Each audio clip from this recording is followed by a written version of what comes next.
I like wood best of all. I understand it. I've used it so much. I like to celebrate it and focus on its texture and make it part of the painting. I'm inspired by it.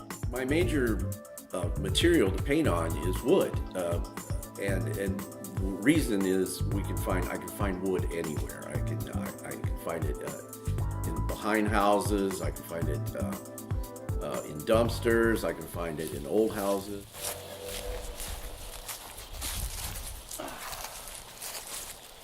Is it good? It's kind of thin. Yeah, I don't know. I like the surface of it, but we'd have to frame it in. You want to bother with it?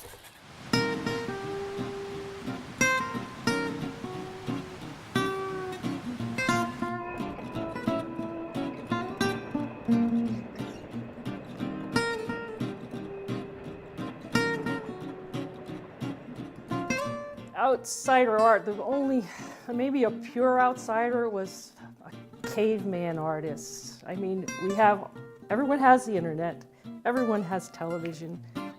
We all know and see art, and we're all influenced, I'm sure, by it too.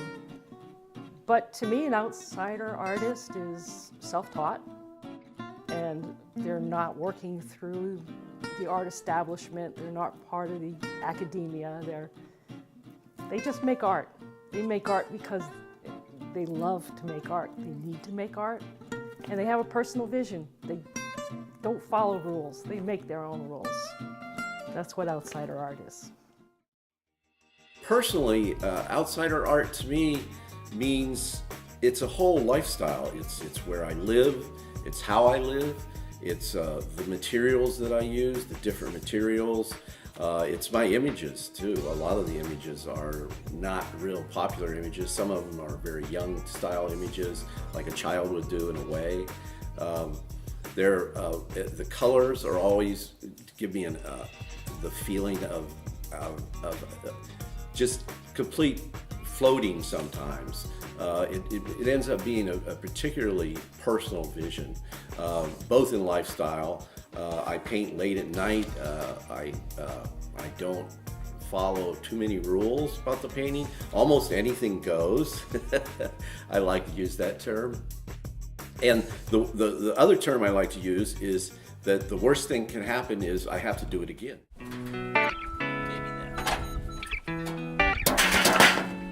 We travel all over town primarily.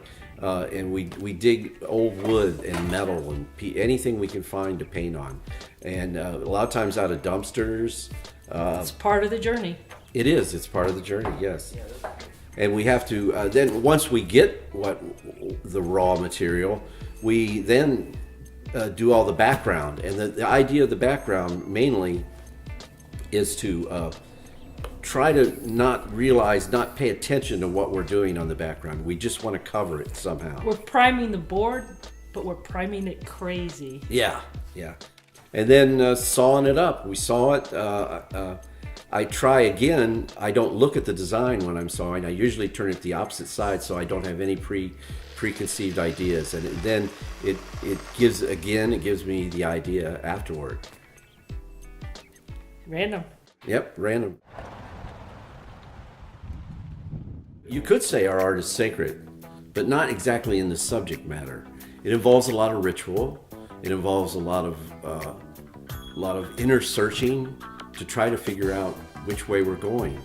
And we go back and forth, and usually we find a path. And the wonderful thing about finding a path is we're in a church. We're already in a church.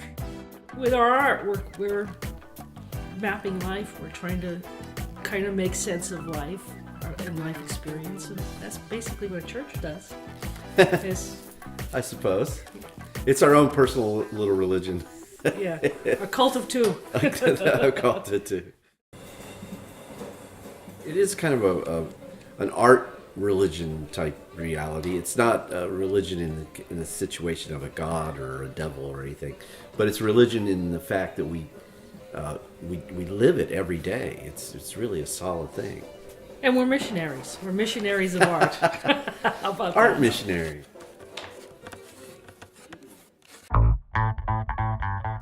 our primary source for marketing the artwork, which we have a lot of it, and it always keeps happening every day, is online, mainly on eBay.